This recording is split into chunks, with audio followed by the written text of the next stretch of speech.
अस्सलामुअलैकुम। आपका खैर मकदम है हदीस की बातें यूट्यूब चैनल में। सदियों पुरानी बात है जब आसमान का रंग आज से कहीं ज्यादा गहरा नीला था और इंसान की जुबान का वादा लोहे की लकीर हुआ करता था। यह वो दौर था जब लोग चिरागों की रोशनी में दिल का हाल पढ़ लिया करते थे और हवाओं में अजान की गूंज रूह को सुकून बख्शती थी। अरब के रेगिस्तानों के बीच एक पुराना शहर आबाद था जिसका नाम रैयान था, जो अपनी खजूरों और इत्र की खुशबू के लिए मशहूर था। मगर इसी शहर की चकाचौंध से दूर वीराने की गोद में एक बस्ती थी जहां गरीबों के कच्चे मकान थे। इन्हीं मकानों में से एक खस्ता हाल झोपड़ी में बिलाल नाम का एक शख्स रहता था। उम्र कोई 35 के करीब, रंगत सांवली मगर चेहरे पर एक अजीब सा नूर जो सिर्फ उन लोगों के चेहरों पर होता है जो रातों को उठकर अपने रब के सामने आंसू बहाते हैं। बिलाल पेशे से एक बुनकर था जो दिन भर अपनी पुरानी खड्डी पर बैठकर कालीन बुनता। उसकी उंगलियां धागों के बीच ऐसे चलती जैसे कोई साजिंदा साज छेड़ रहा हो, मगर उसकी अपनी जिंदगी के धागे उलझे हुए थे। बिलाल के पास दुनियावी दौलत के नाम पर सिर्फ एक फटी हुई चादर और चंद मिट्टी के बर्तन थे, लेकिन उसके सीने में जो दिल धड़कता था वो सब्र और शुक्र के खजाने से मालामाल था। वो जब भी धागा तोड़ता तो उसकी जुबान पर अल्हम्दुलिल्लाह होता और जब गांठ जोड़ता तो सुभान अल्लाह कहता। उसकी बीवी का नाम ज़ैनब था जो शहर के एक इज्जतदार घराने से थी, मगर वक्त की गर्दिश ने उसके वालिद को गरीब कर दिया था और बिलाल से उसकी शादी हो गई थी। शुरू शुरू में ज़ैनब ने बिलाल की गरीबी को अपनी तकदीर मानकर कबूल कर लिया था, मगर रैयान शहर की हवा में एक अजीब सा जर था, दिखावे का जर। बिलाल के पड़ोस में एक सौदागर रहता था जिसका नाम हामिद था। हामिद का कारोबार रेशम का था और उसका मकान पक्की ईंटों और संगमरमर से बना था, जिसकी ऊंची दीवारों के पीछे से पकवानों की महक आती थी जो ज़ैनब के सब्र का इम्तिहान लेती थी। ज़ैनब जो कभी बिलाल के पसीने की कमाई पर खुश होती थी, अब धीरे धीरे बदल रही थी। उसकी आंखों में मोहब्बत की जगह हसरत और बिलाल के लिए हिकारत ने ले ली थी। एक शाम जब बिलाल दिन भर की मशक्कत के बाद घर लौटा तो उसके हाथ में सिर्फ खजूर और सूखी रोटी थी। ज़ैनब ने खाने की थाली को हिकारत से देखा और तल्ख लहजे में बोली, कब तक बिलाल? आखिर कब तक हम जानवरों जैसी जिंदगी गुजारेंगे? देखो हामिद की बीवी को, आज उसने मिस्र से मंगवाया हुआ रेशमी लिबास पहना है और मेरे जिस्म पर यह पैबंद लगे कपड़े मेरी जवानी का मजाक उड़ा रहे हैं। बिलाल ने एक गहरी सांस ली। उसकी आंखों में नमी थी मगर आवाज में वही ठहराव। उसने नरमी से कहा, ज़ैनब, ये दुनिया एक सराय है और हम मुसाफिर। जो मुकद्दर में है वो वक्त से पहले नहीं मिलता और जो नसीब में है वो कोई छीन नहीं सकता। अल्लाह अपने बंदों को तंग दस्ती देकर परखता है कि कौन उसकी रजा में राजी रहता है। ज़ैनब झुंझला उठी। उसने रोटी का टुकड़ा पटक दिया और चीख कर बोली, बस करो ये तसल्ली के अल्फाज। इन रूहानी बातों से पेट नहीं भरता बिलाल। मुझे इज्जत चाहिए, मुझे वो मकाम चाहिए जिसकी मैं हकदार हूं। तुम्हारी यह फकीरी और यह सब्र मुझे घुट घुट कर मारने लगा है। बिलाल खामोश रहा। उसने कुछ नहीं कहा, बस अपनी नजरों को झुका लिया, क्योंकि वो जानता था कि जब दिल में दुनिया की लालच घर कर जाए तो हिदायत की रोशनी मुश्किल से ही पहुंचती है। उसी रात बिलाल तहज्जुद के वक्त उठा। उसने वजू किया और अंधेरे में अपने रब के सामने खड़ा हो गया। वो रो रो कर दुआ कर रहा था, या रब, मेरे घर के सुकून को लौटा दे, मेरी शरीक हयात के दिल में कनात डाल दे। मैं तेरी आजमाइश से नहीं घबराता, मगर मुझे अपनों की नफरत से बचा ले। अभी बिलाल दुआ मांग ही रहा था कि उसे बाहर किसी के कदमों की आहट सुनाई दी। सुबह का धुंधल का छा रहा था। बिलाल ने देखा कि ज़ैनब चुपके से घर से निकल रही है। उसने सर पर चादर लपेटी हुई थी और हाथ में एक छोटी पोटली थी। बिलाल का दिल जोर से धड़का। उसने आवाज दी, ज़ैनब। ज़ैनब रुक गई, मगर उसने पलट कर नहीं देखा। उसकी पीठ बिलाल की तरफ थी और उसके अल्फाज किसी खंजर की तरह बिलाल के सीने में उतर गए। उसने बिना मुड़े कहा, मुझे मत रोकना बिलाल, मैंने फैसला कर लिया है। हामिद सौदागर को अपने घर के काम काज के लिए एक औरत की जरूरत थी। उसने मुझसे वादा किया है कि अगर मैं उसकी मुलाजिमत करूंगी तो वो मुझे वो जिंदगी देगा जो तुम कभी नहीं दे सके। मैं अब तुम्हारी इस फकीरी का बोझ और नहीं उठा सकती। बिलाल सन्न रह गया। उसकी आंखों के सामने अंधेरा छा गया। यह सिर्फ नौकरी की बात नहीं थी, यह बिलाल की गैरत और उसकी मोहब्बत का जनाजा था। उसने लड़खड़ाती आवाज में कहा, ज़ैनब मत जाओ, पराई चौखट की अमीरी से अपनी झोपड़ी की सूखी रोटी बेहतर है। अल्लाह पर भरोसा रखो। मगर ज़ैनब पर शैतान का फरेब पूरी तरह हावी हो चुका था। उसने एक कदम आगे बढ़ाया और आखिरी बार बोली, भरोसा पेट नहीं भरता, और वो धुंध में ओझल हो गई। बिलाल दरवाजे की चौखट पकड़कर जमीन पर बैठ गया। उसका घर, जो कभी उसकी जन्नत था, अब वीरान हो चुका था। बाहर सुबह की अजान शुरू हो गई। हैया अलल फलाह। बिलाल की आंखों से आंसू बहकर उसकी दाढ़ी को भिगो रहे थे। उसने आसमान की तरफ देखा और एक टूटे हुए दिल के साथ मुस्कुराने की कोशिश की। या अल्लाह, अगर मेरा सब कुछ छीन कर तू मुझे अपने करीब करना चाहता है तो मुझे यह सौदा मंजूर है। बिलाल के लबों से निकले ये अल्फाज फजा में गूंजकर खामोश हो गए। मगर अर्श वाले ने शायद इसे कबूल कर लिया था, क्योंकि उसी लम्हे बिलाल के दिल से दुनिया का बचा खुचा डर भी रुखसत हो गया। उसने अपनी आंसुओं से भीगी हुई जान माज को तह किया। अपनी पुरानी खड्डी करघा पर हाथ फेरा, जिसने बरसों उसका पेट पाला था, और एक छोटी सी पोटली में कुरान पाक, पानी की एक मशक और चंद सूखे खजूर बांध लिए। उसने घर का दरवाजा खुला छोड़ दिया, क्योंकि अब वहां हिफाजत के काबिल कोई मताए हयात बची ही नहीं थी, सिवाय यादों के, और यादें दरवाजे बंद करने से रुका नहीं करती। जब वह बस्ती से बाहर निकल रहा था तो सूरज अपनी पूरी आब व ताब के साथ निकल आया था, और उसकी किरणें सौदागर हामिद के आलीशान मकान की मीनारों पर चमक रही थीं। बिलाल ने एक पल रुककर उस ऊंची इमारत को देखा जहां अब ज़ैनब की नई दुनिया बसने वाली थी। उसके सीने में एक टीस उठी, एक ऐसा दर्द जो जिस्म का नहीं बल्कि रूह के घायल होने का था। मगर उसने अपनी निगाहें आसमान की तरफ उठाई और बुदबुदाया, अल्लाह उसे खुश रखे। शायद उसकी तकदीर में महलों की कैद लिखी थी और मेरी तकदीर में सहरा की आजादी। और फिर उसने रयान शहर की तरफ पीठ कर ली और उस वीराने की राह ली जहां इंसानों का साया भी कम ही नजर आता था। बिलाल चलता रहा। शहर का शोर पीछे छूट गया और अब सिर्फ रेत की सरसराहट और हवाओं का नोहा सुनाई दे रहा था। यह खामोश रेगिस्तान था, जहां दिन में सूरज आग बरसाता था और रात में ठंड हड्डियों को गला देती थी। सफर के तीसरे दिन उसका पानी खत्म हो गया। हलक में कांटे चुभने लगे और प्यास की शिद्दत से उसकी आंखों के सामने अंधेरा छाने लगा। उसे बार बार शराब दिखाई देते। कभी लगता कि सामने ज़ैनब पानी का कटोरा ली खड़ी है, तो कभी लगता कि कोई चश्मा बह रहा है, मगर पास जाने पर सिर्फ तपती हुई रेत मिलती। वो लड़खड़ा कर गिर पड़ा। गर्म रेत ने उसके चेहरे को जला दिया, मगर उसने हिम्मत नहीं हारी। उसने रेत पर तयम्मुम किया और वहीं लेटे लेटे जौहर की नमाज अदा की। नमाज के बाद जैसे ही उसने आंखें खोली, उसे दूर उफुक पर धूल का एक गुब्बार उठता दिखाई दिया। गौर करने पर मालूम हुआ कि वह एक बड़ा तिजारती काफिला था जो शायद यमन की तरफ जा रहा था। बिलाल अपनी बची खुची ताकत समेटकर उस काफिले की तरफ बढ़ा। करीब पहुंचने पर देखा कि यह काफिला किसी मामूली सौदागर का नहीं, बल्कि मशहूर रईस मीर सुल्तान का था, जिसके पास सैकड़ों ऊंट और घोड़ों का लश्कर था। काफिले के लोग एक नखलिस्तान के पास पड़ाव डाल रहे थे। बिलाल, जिसकी हालत एक फकीर से भी बदतर हो चुकी थी, उनके खेमों के करीब पहुंचा और एक पहरेदार से बोला, ऐ अल्लाह के बंदे, एक मुसाफिर को पानी का एक घूंट मिल जाएगा? पहरेदार ने उसे हिकारत से देखा। उसके फटे कपड़े और धूल से अटा चेहरा देखकर उसने धक्का दिया। चल हट यहां से, ये मीर सुल्तान का खेमा है, यहां भिखारियों के लिए कोई जगह नहीं। बिलाल जमीन पर गिर गया, मगर उसने कोई बद्दुआ नहीं दी। बस इतना कहा, पानी अल्लाह का है और हम सब उसके मोहताज हैं। अभी यह तकरार चल ही रही थी कि एक भारी भरकम आवाज आई। क्या शोर है? खेमे से मीर सुल्तान बाहर आया। एक कद्दावर शख्स जिसकी उंगलियों में अंगूठियां और गले में कीमती मोतियों की माला थी।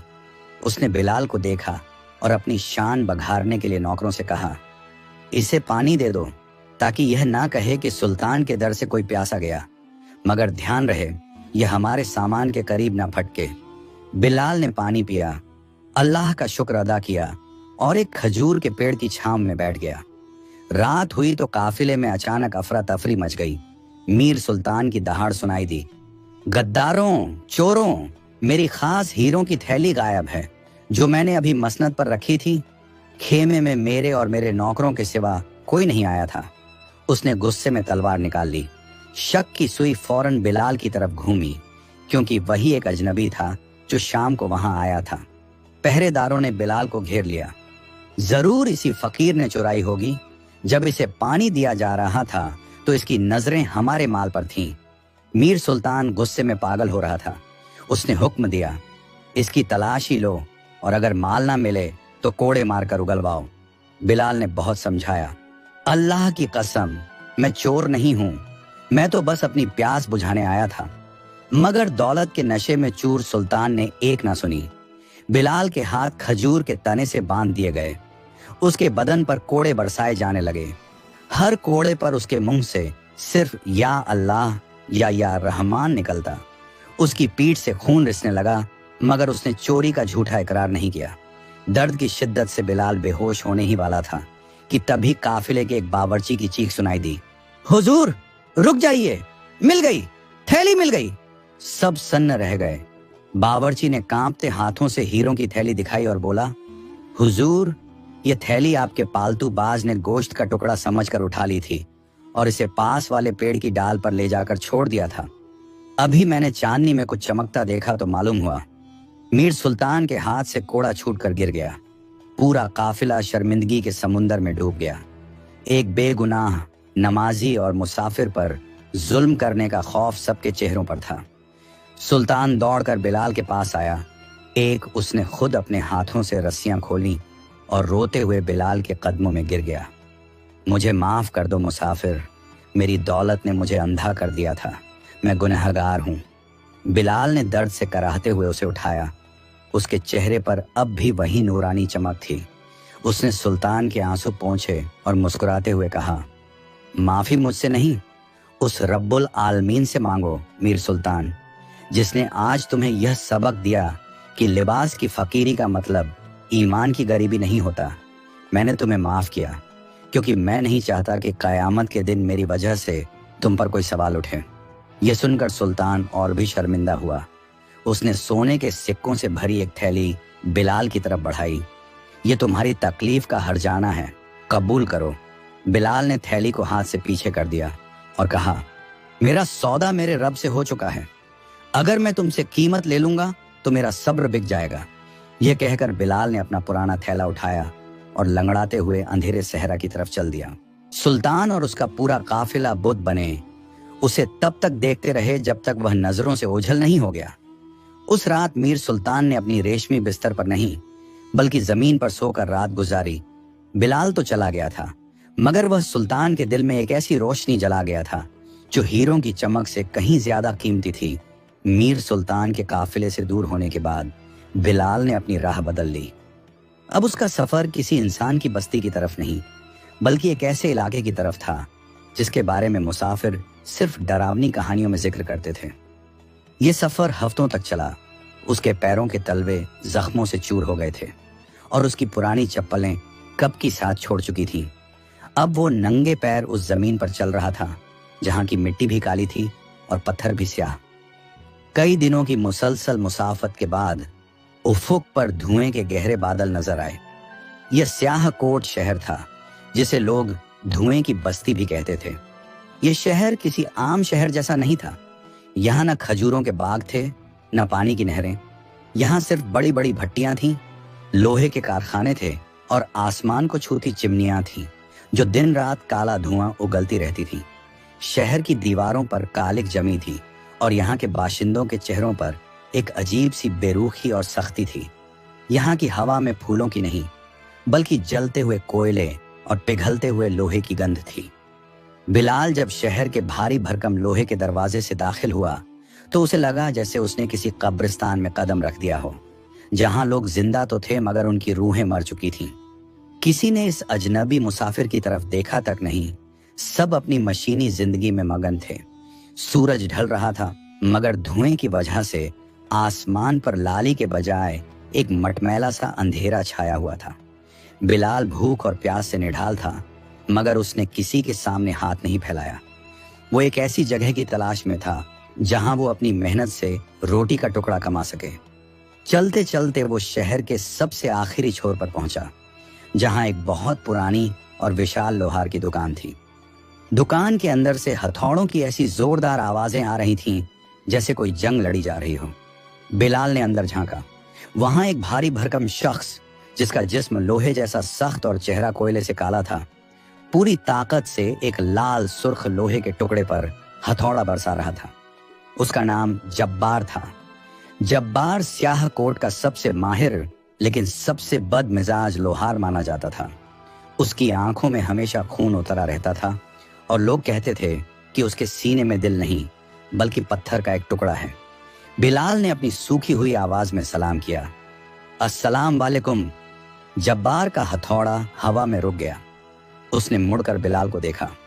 उसकी नजरें इतनी तीखी थीं कि कोई कमजोर दिल वाला इंसान वहीं ढेर हो जाए। उसने बिलाल के फटे कपड़ों और कमजोर जिस्म को ऊपर से नीचे तक देखा और अपनी गरजदार आवाज में बोला, वालेकुम। यहाँ खैरात नहीं मिलती मुसाफिर। अगर भूख लगी है तो मस्जिद का रास्ता पकड़ो और अगर मौत चाहिए तो भट्टी में कूद जाओ।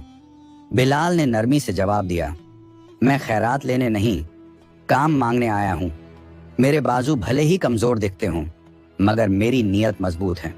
मुझे काम चाहिए। जब्बार हंसा। उसकी हंसी में तंज था। काम? तू? अरे ओ मुसाफिर, मेरी भट्टी की आंच अच्छे अच्छे पहलवानों का पानी खुश्क कर देती है। तू तो एक दिन में राख बन जाएगा। सोना भी आग में तपकर ही कुंदन बनता है। बिलाल ने आहिस्ता से कहा, मुझे आजमा कर देख लीजिए। मजदूरी वहीं दीजिएगा जो मेरा काम देखकर मुनासिब लगे। जब्बार को बिलाल के जवाब में एक अजीब सी कशिश महसूस हुई। बरसों बाद किसी ने उसकी आंखों में आंखें डालकर बात करने की हिम्मत की थी। उसने एक भारी धौंकनी, हवा फूंकने वाला बड़ा चमड़े का पंखा की तरफ इशारा किया और बोला, ठीक है, उस धौंकनी को चलाना है सुबह से रात तक। अगर आग बुझी तो तेरी सांसें रोक दूंगा। और याद रख, यहां सिर्फ काम होता है, बातें नहीं। बिलाल ने बिस्मिल्लाह कहा और धौंकनी की रस्सी थाम ली। वह काम इंसान को तोड़ देने वाला था।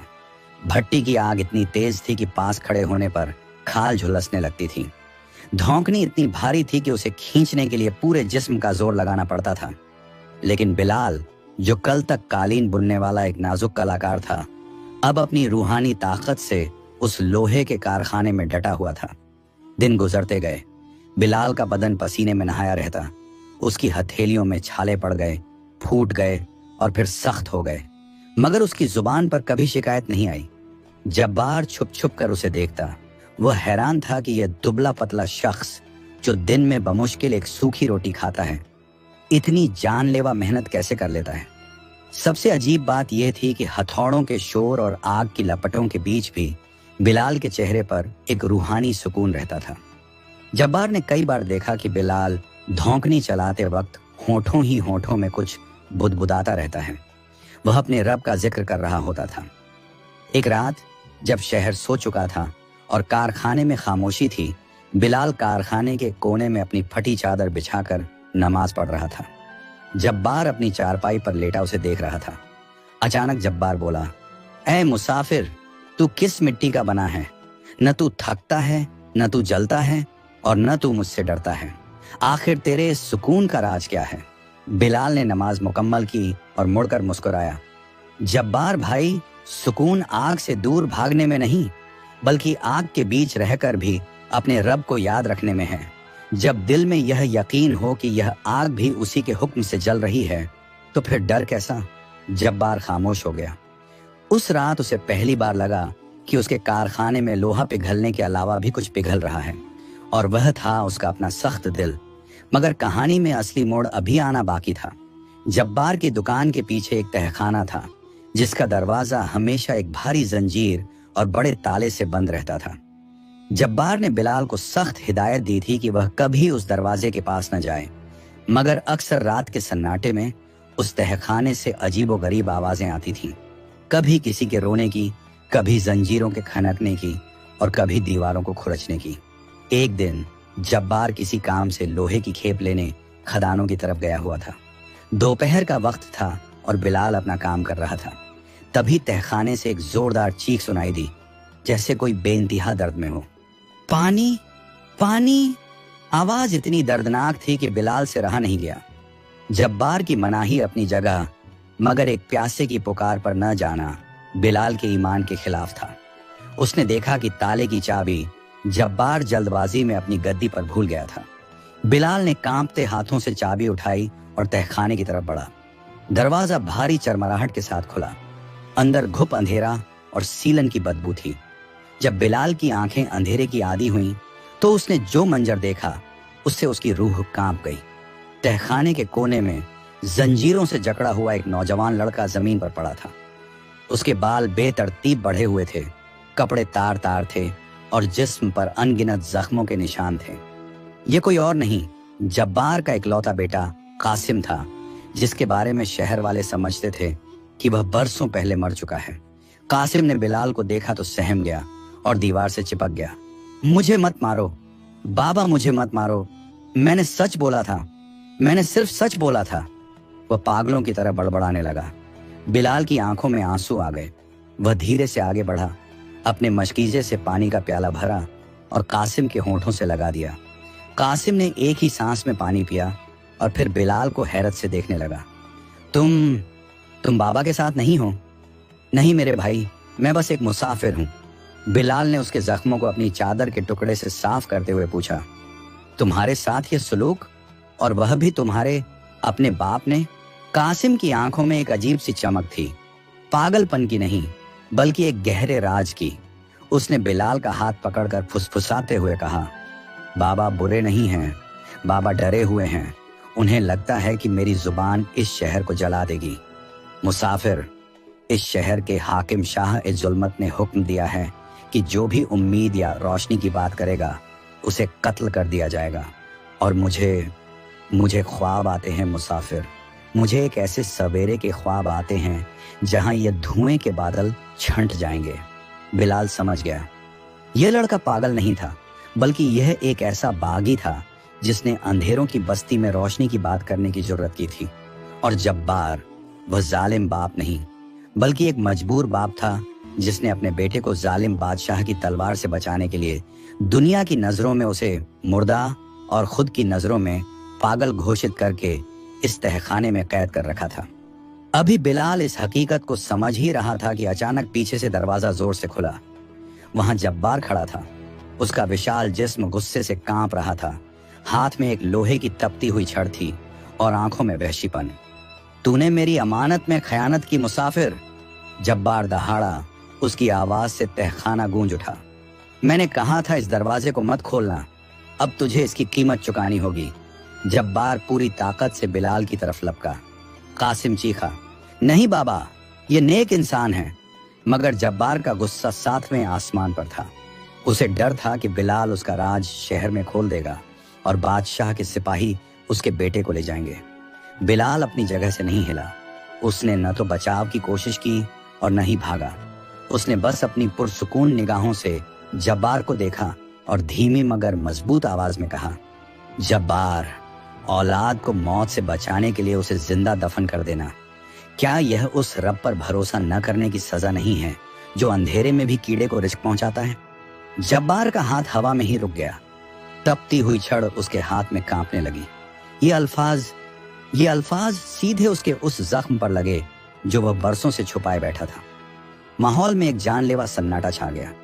तहखाने की सीलन भरी हवा में बिलाल का ईमान और जब्बार का डर आमने सामने थे। तभी अचानक बाहर शहर में नगाड़े बजने की आवाज आई। यह खतरे का ऐलान था। कोई चिल्ला रहा था, शाही सिपाही हर घर की तलाशी लेने आ रहे हैं। किसी ने मुखबिरी की है कि बागी कासिम जिंदा है। जब्बार का चेहरा सफेद पड़ गया। उसके हाथ से छड़ गिर गई। या अल्लाह, अब क्या होगा? वह बेबसी से जमीन पर बैठ गया। मैंने बरसों इसे छुपा कर रखा, आज सब खत्म हो जाएगा। बिलाल ने आगे बढ़कर जब्बार के कंधे पर हाथ रखा। अब वह एक मजदूर नहीं बल्कि एक रहनुमा लग रहा था। घबराओ मत जब्बार, जो अल्लाह यूसुफ अलैहिस्सलाम को कुएं से निकाल कर तख्त पर बैठा सकता है, वह तुम्हारे बेटे को भी बचा सकता है। लेकिन अब हमें लोहे से नहीं, अक्ल से काम लेना होगा। बिलाल ने कासिम को उठाया और उसकी जंजीरें खोलने लगा। जब्बार, अपनी भट्टी की आग तेज करो, इतना धुआं करो कि हाथ को हाथ न दिखाई दे। आज ये धुआं ही हमारा पर्दा बनेगा।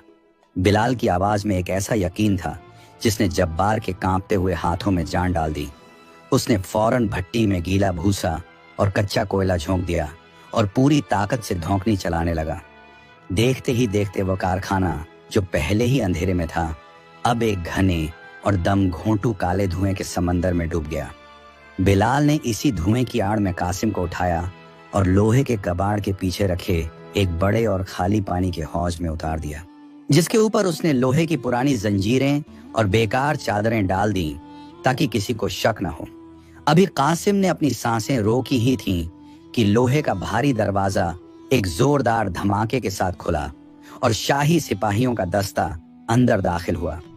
उनके हाथों में नंगी तलवारें थीं और चेहरों पर नकाब। सबसे आगे उनका सालार बख्तियार था, जिसकी एक आंख पर गहरा जख्म था और दूसरी आंख शिकार की तलाश में बाज की तरह चमक रही थी। अंदर कदम रखते ही सिपाहियों का दम घुटने लगा। वे खांसने लगे। बख्तियार ने अपनी नाक पर कपड़ा रखते हुए गरज कर पूछा, यह क्या तमाशा है जब्बार? तूने पूरे शहर में धुआं फैला दिया है। क्या तू शाही फौज को अंधा करना चाहता है? जब्बार का दिल हलक में आ गया था। उसकी जुबान तालू से चिपक गई, मगर तभी धुएं के बादलों को चीरती हुई बिलाल की शांत और भारी आवाज आई, माफी चाहते हैं सालारे आला। हम स्याह फौलाद तैयार कर रहे थे और हुनरमंद जानते हैं कि असली फौलाद को तब तक नहीं ढाला जा सकता जब तक उसे धुएं और अंधेरे की गोद में ना पकाया जाए। बख्तियार चौंक गया।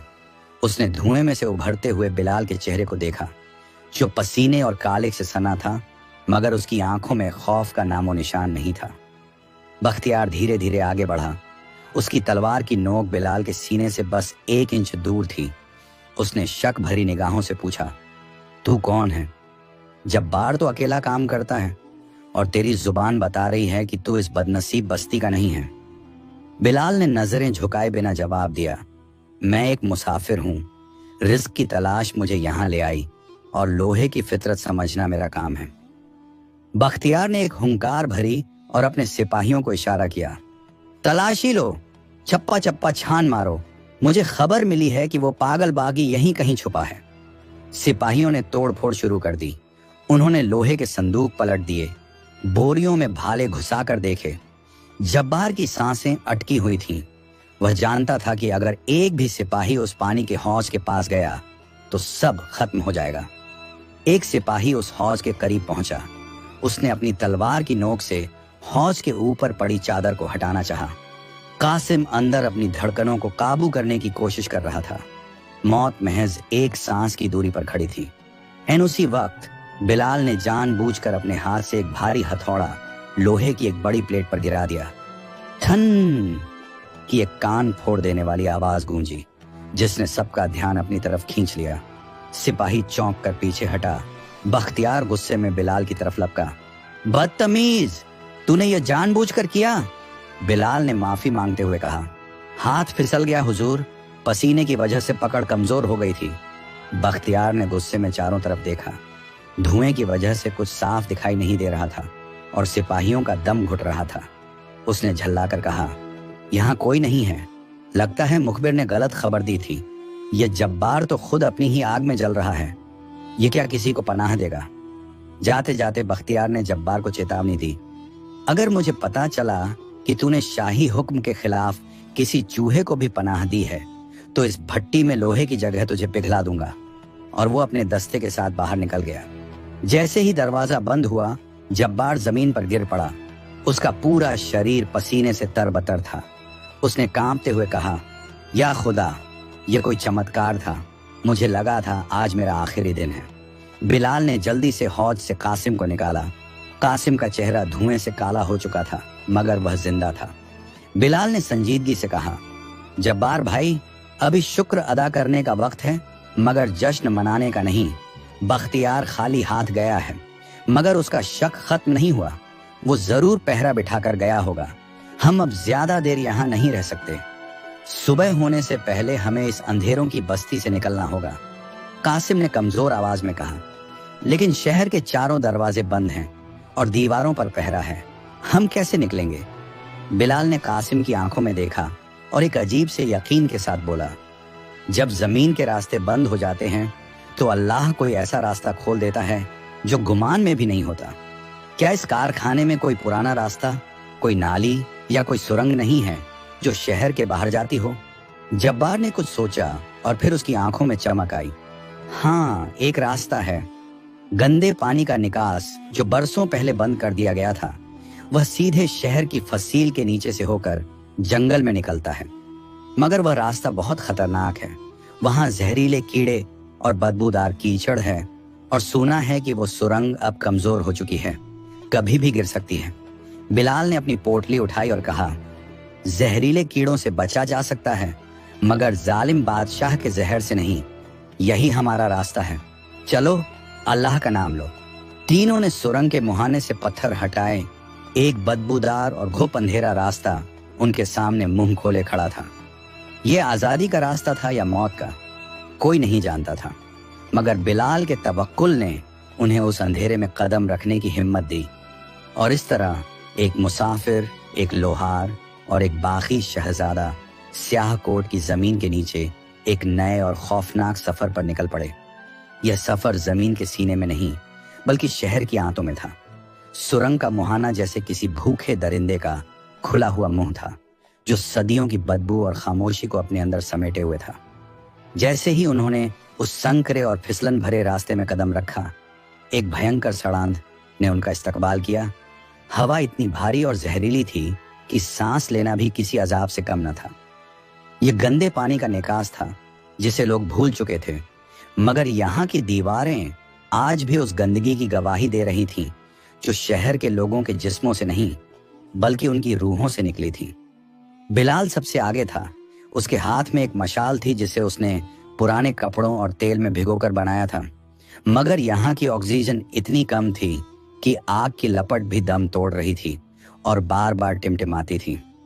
उसके पीछे कासिम था जो हर कदम पर लड़खड़ा रहा था, और सबसे आखिर में जब्बार जो एक चट्टान की तरह अपने बेटे की हिफाजत के लिए ढाल बना हुआ था। घुटनों तक कीचड़ और मलबे में ढंसते हुए वे आगे बढ़ रहे थे। पैरों के नीचे कभी टूटी हुई ईंटें आती तो कभी मरे हुए जानवरों की हड्डियां जो चरमराहट के साथ टूटती तो सन्नाटे में एक खौफनाक गूंज पैदा होती। सुरंग के अंदर का अंधेरा सिर्फ रोशनी की गैर मौजूदगी नहीं था बल्कि एक ऐसा जिंदा वजूद था जो उनकी हिम्मत को निचोड़ रहा था।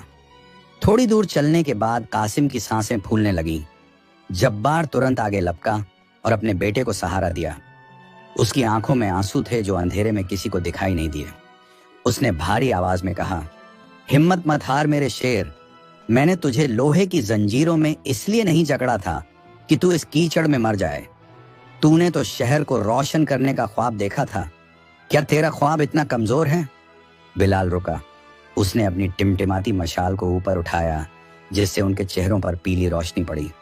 उसने कासिम की आंखों में देखा और एक रूहानी मुस्कुराहट के साथ बोला, कासिम, याद है हजरत यूनुस अलैहिस्सलाम की कहानी? जब वो मछली के पेट में थे वहां भी तो ऐसा ही अंधेरा था, ऐसी ही तंगी थी और उम्मीद की कोई किरण नहीं थी।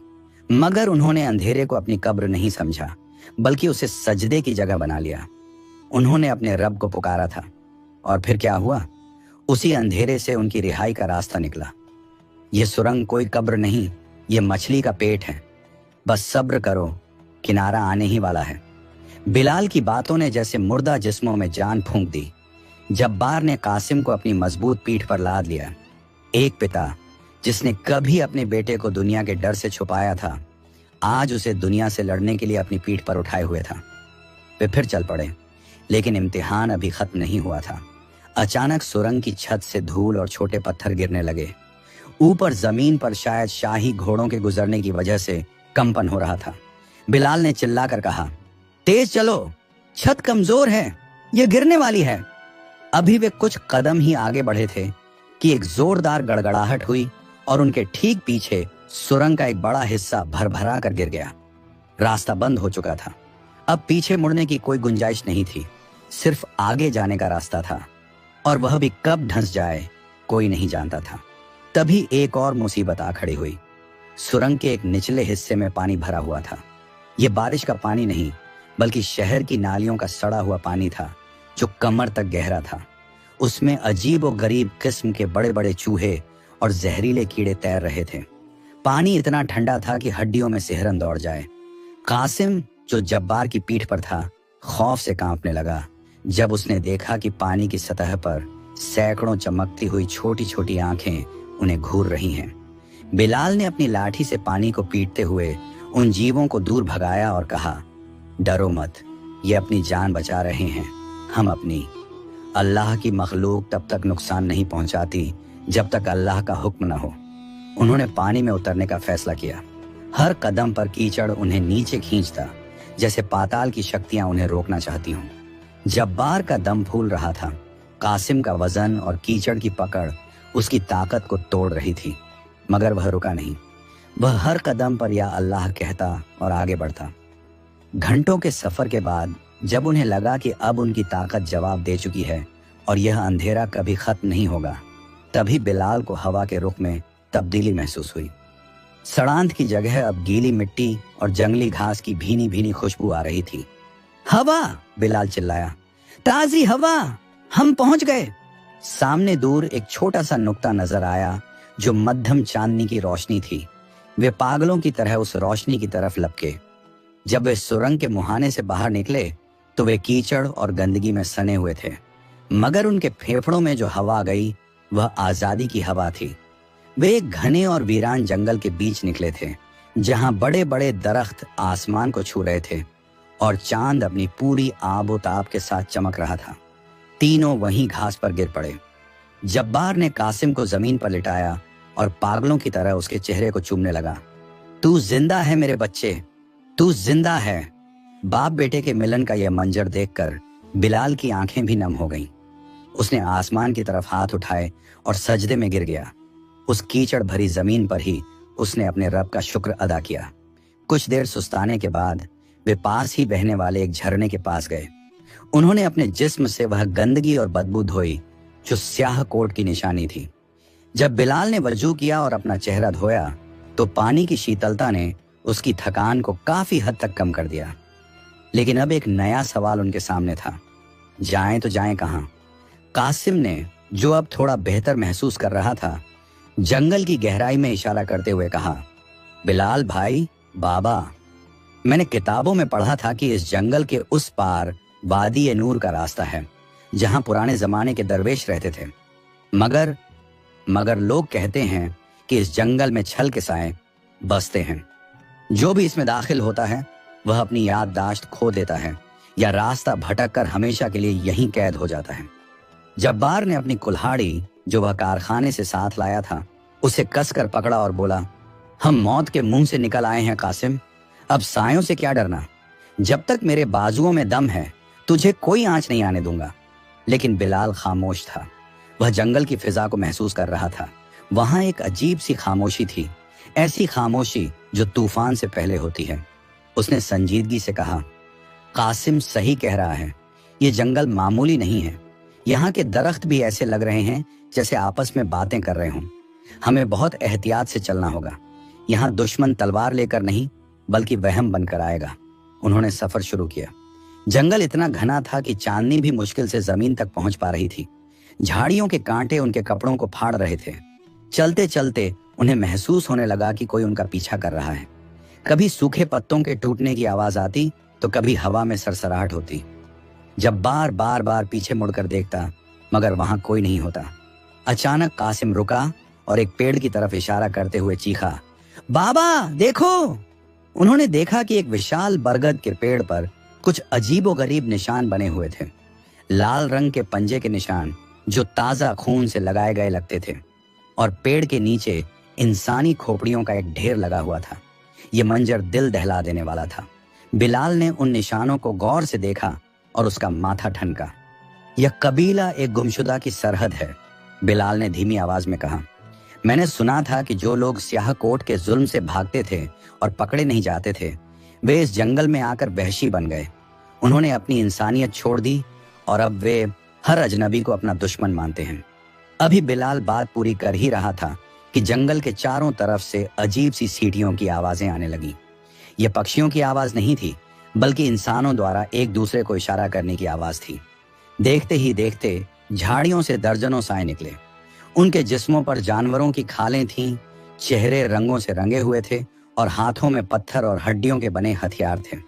उन्होंने बिलाल, जब्बार और कासिम को चारों तरफ से घेर लिया। जब्बार ने गरज कर अपनी कुल्हाड़ी उठाई। खबरदार, अगर किसी ने आगे कदम बढ़ाया तो सर काट दूंगा। मगर उन जंगलियों के सरदार ने, जो एक ऊंचा, लंबा और खूंखार दिखने वाला शख्स था और जिसके गले में मरे हुए सांपों की माला थी, एक कदम आगे बढ़ाया। उसने जब्बार की कुल्हाड़ी को देखकर डरने के बजाय एक क्रूर मुस्कान दी और अपनी अजीब जुबान में कुछ कहा।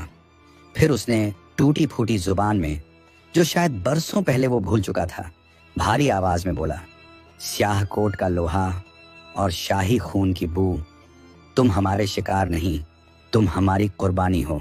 बिलाल समझ गया कि ताकत यहाँ काम नहीं आएगी। इनकी तादाद बहुत ज्यादा थी और वे अपने इलाके के चप्पे चप्पे से वाकिफ थे।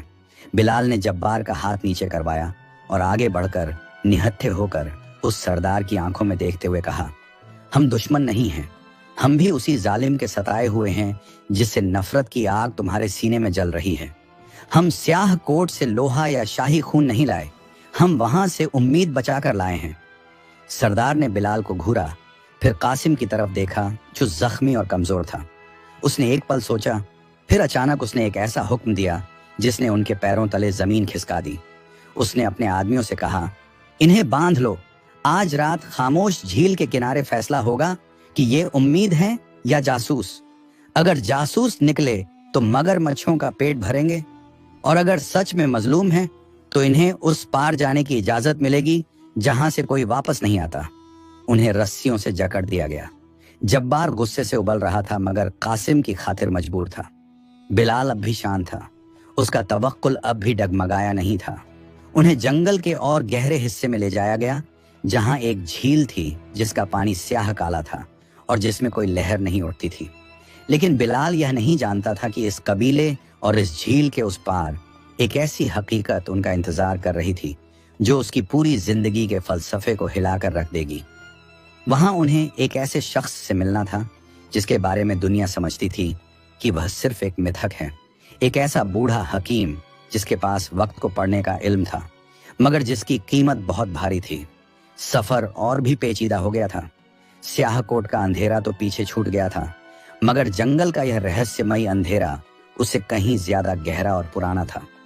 खामोश झील के किनारे मशालें जल रही थीं, जिनकी लपटें हवा में किसी नागिन की तरह लहरा रही थीं। कबीले के लोग, जिनके चेहरे रंगे हुए थे और आंखों में वहशत थी, एक बड़े घेरे में जमा थे। बीच में बिलाल, जब्बार और कासिम घुटनों के बल बैठे थे। उनके हाथ रस्सियों से पीछे बंधे हुए थे। सामने झील का पानी इतना काला और साकित था कि उसमें झांकने पर अपनी ही रूह का अक्स डरावना लगता था। पानी की सतह पर हलचल हुई और कई बड़े मगरमच्छों के थूथन नजर आए जो अपने शिकार का इंतजार कर रहे थे। कबीले के सरदार ने अपनी हड्डियों से बनी माला को कसकर पकड़ा और एक भारी पत्थर का खंजर हवा में लहराया। उसने अपनी गूंजती हुई आवाज में कहा, इन अजनबियों की रूहों में स्याह कोट का जहर है। अगर हमने इन्हें जिंदा छोड़ा तो यह जहर हमारे जंगल को भी मार देगा। झील के देवता भूखे हैं, इन्हें उनके हवाले कर दो। दो हट्टे कट्टे जंगलियों ने कासिम को पकड़कर उठाया और झील की तरफ घसीटने लगे। कासिम ने चिल्लाना चाहा, मगर खौफ से उसकी आवाज हलक में फंस गई। जब्बार रस्सियां तोड़ने के लिए तड़पा, मेरे बेटे को छोड़ दो, मुझे मार लो, मगर उसे छोड़ दो। उसकी चीख ने सन्नाटे को चीर दिया, मगर उन पत्थर दिल लोगों पर कोई असर नहीं हुआ। बिलाल ने अपनी आंखें बंद कर ली। मौत सामने खड़ी थी, मगर उसका दिल अब भी अपने रब से जुड़ा था। उसने धीमी लेकिन मजबूत आवाज में कलमा-ए शहादत पढ़ना शुरू किया।